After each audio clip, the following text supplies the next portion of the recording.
Jumpa kembali dalam Renungan Harian GKI Kuitang, Jumat 7 Mei 2021. Pembacaan Alkitab kita pada hari ini dari 2 Samuel 22 ayat 7. Ketika aku dalam kesesakan, aku berseru kepada Tuhan. Kepada Allahku aku berseru, dan Ia mendengar suaraku dari bait-Nya. Teriakku minta tolong masuk ke telinganya. Shalom Bapak Ibu yang terkasih dalam Tuhan Yesus Kristus. Kiranya Bapak, Ibu, Saudara dalam keadaan yang baik. Bapak Ibu yang terkasih, juga saudara yang terkasih, doa adalah kekuatan paling utama dalam menghadapi setiap pergumulan yang kita alami. Dan sebagai orang percaya, kita berdoa dalam nama Yesus, nama yang berkuasa, yang mengaruniakan kita kuasa kebangkitannya, agar kita dimampukan untuk bangkit dari keterpurukan kita. Doa memiliki kuasa yang besar dalam perjalanan hidup kita. Doa juga merupakan penyerahan diri kita, seraya mempersilahkan tangannya bertindak dan kehendaknya berlaku dengan leluasa. Dengan kata lain, Bapak Ibu yang terkasih, kalau kita berdoa, itu berarti kita memasrahkan diri kita secara utuh dan menyeluruh kepada apapun yang diperbuat Tuhan atas kita. Jangan pernah berpikir bahwa Tuhan harus memenuhi segala permintaan kita. Tidak usah mengklaim janji Tuhan. Dia tidak pernah lalai dengan janji-janjinya. Jangan sampai kita salah berdoa. Alkitab berkata, atau kamu berdoa juga, tetapi kamu tidak menerima apa-apa, karena kamu salah berdoa. Sebab yang kamu minta itu kehendak kamu habiskan untuk memuaskan hawa nafsumu.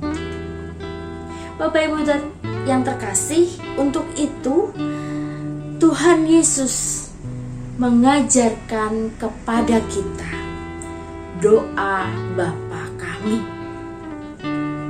Doa yang tidak bertele-tele. Dan Tuhan mau juga kita berdoa tidak bertele-tele. Cukup sesederhana mungkin dan jujur dari hati yang tulus. Yesus memberi formula doa yang sangat sempurna. Doa yang mengajarkan kepada kita bahwa Tuhan akan memenuhi kebutuhan kita, menghindarkan kita dari pencobaan, meminta ampun atas kesalahan dan dosa-dosa kita, serta mengampuni orang lain yang bersalah kepada kita. Doa ini mengajarkan kepada kita untuk mengikuti kehendak Tuhan. Kita hanya memohon kepada Tuhan, bukan memaksa Tuhan. Tuhan hanya sejauh doa, sebuah ungkapan yang dituangkan menjadi sebuah pujian. Mungkin Bapak, Ibu, Saudara juga pernah mendengar atau bahkan sering menyanyikannya. Daud ketika dalam kesesakan, dia berseru kepada Tuhan, dan Tuhan mendengarkan seruan Daud dan teriakan minta tolong Daud masuk ke telinganya, dan Tuhan menyelamatkan Daud dari ancaman musuh-musuhnya. Jemaat yang terkasih, seringkali kita berdoa kalau ada pokok-pokok doa khusus, atau karena ada hal lain, ada kepentingan pribadi yang lain, atau saat kita melakukan rutinitas kita, seperti saat kita hendak menyantap makanan, ketika kita hendak pergi bekerja, ketika kita hendak tidur, dan lain sebagainya. Pertanyaannya untuk kita semua, pernahkah atau sudahkah kita berdoa bagi mereka yang menyakiti kita? Sudahkah kita berdoa bagi mereka yang sudah menyakiti atau membenci kita, melukai hati kita? Coba kita ingat-ingat kembali. Kalau belum, mari kita mulai dari hari ini.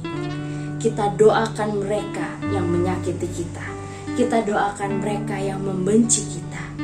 Kita doakan mereka yang melukai hati kita. Selamat mendoa bagi kita semua. Tuhan memberkati. Mari kita berdoa dan kita tutup renungan hari ini dengan doa Bapa kami. Bapa kami yang di surga, dikuduskanlah namamu, datanglah kerajaanmu, jadilah kehendak-mu di bumi seperti di surga. Berikanlah kami pada hari ini makanan kami yang secukupnya, dan ampunilah kami akan kesalahan kami, seperti kami juga mengampuni orang yang bersalah kepada kami. Dan janganlah membawa kami ke dalam pencobaan, tetapi lepaskanlah kami daripada yang jahat, karena Engkaulah yang empunya kerajaan dan kuasa dan kemuliaan sampai selama-lamanya. Amin.